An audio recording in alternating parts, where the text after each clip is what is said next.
ಎಂತ ಕತೆ? ಸುಮಾರು ವರ್ಷಗಳ ಹಿಂದೆ ಈಶ್ವರನ ಗಣಗಳು ನೆಲೆಸಿದ ಜಾಗ ಇದು.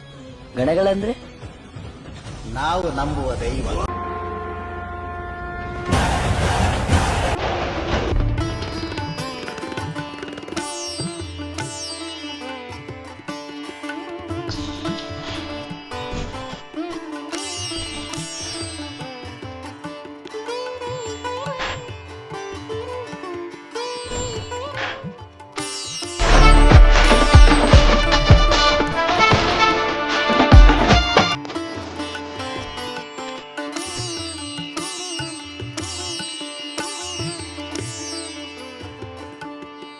ಮತ್ತು ಸಾಯಂಕಾಲ ದ್ರೌಪದಮ್ಮನ ಕರಗ ಮಹೋತ್ಸವದ ಕಾರ್ಯಕ್ರಮಗಳನ್ನ ಇವತ್ತು ಬುದ್ಧ ಪೂರ್ಣಿಮೆಯಂದು ನಮ್ಮ ತಾಲೂಕಲ್ಲಿ ಆಚರಣೆ ಮಾಡ್ಕೊಂಡು ಬಂದಿರತಕ್ಕಂಥದ್ದು ಸಂಪ್ರದಾಯ.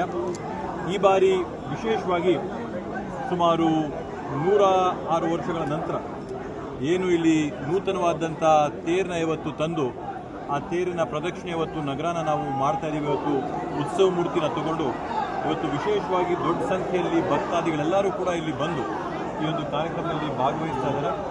ಆದ್ದರಿಂದ ಈ ಒಂದು ಕಾಲದಲ್ಲಿ ನಾವು ನೋಡಿದಂಗೆ ನಿನ್ನೆ ಮೊನ್ನೆ ಎಲ್ಲ ಬರೀ ಬೆಂಗಳೂರು ನಗರ ಅಲ್ಲ, ಹೊಸಕೋಟೆ ಈ ಭಾಗಗಳಲ್ಲೆಲ್ಲ ಕೂಡ ಒಳ್ಳೆ ಮಳೆಯಾಗಿದೆ. ಅದರಿಂದ ದೇವರ ಆಶೀರ್ವಾದ, ದೇವರ ಒಂದು ಪ್ರಸಾದ ಎಲ್ಲರ ಮೇಲೂ ಕೂಡ ಇರಲಿ. ಈ ವರ್ಷ ಒಳ್ಳೆ ಮಳೆ ಬೆಳೆ ಆಗಿ ಎಲ್ಲ ರೈತರು ಬೆಳೆ ಬೆಳೆಯುವಂಥವ್ರು ಎಲ್ಲರೂ ಕೂಡ ಸುಭಿಕ್ಷವಾಗಿರಲಿ ಅಂತ ಈ ಒಂದು ಸಂದರ್ಭದಲ್ಲಿ ಹರ್ಷಿಸ್ತಾ, ಏನು ನಾವು ಕಳೆದ ಬಾರಿ ಮಾತು ಕೊಟ್ಟಿದ್ವಿ, ನೂತನವಾದಂಥ ರಥನ ನಗರಕ್ಕೆ ಮತ್ತು ಅವಿಮುಕ್ತೇಶ್ವರ ಸ್ವಾಮಿಗೆ ನಾವು ಅರ್ಪಣೆ ಮಾಡ್ತೀವಿ ಅಂತೇಳಿ ಆ ಒಂದು ಸಂಕಲ್ಪನ ಇವತ್ತು ನಾವು ಈಡೇರಿಸಿದ್ದೀವಿ. ದೇವರು ಆ ಒಂದು ಶಕ್ತಿ ಕೊಟ್ಟು ದೇವರ ಒಂದು ಸೇವೆ ಮಾಡೋಂಥ ಒಂದು ಅವಕಾಶನ ದೇವರು ಇವತ್ತು ನಮಗೆ ಕಲ್ಪಿಸ್ಕೊಟ್ಟೆ ಬಂದರೆ, ಅವಿಮುಕ್ತೇಶ್ವರ ಸ್ವಾಮಿ ಇವತ್ತು ಕಲ್ಪಿಸ್ಕೊಟ್ಟಿದ್ದಾರೆ.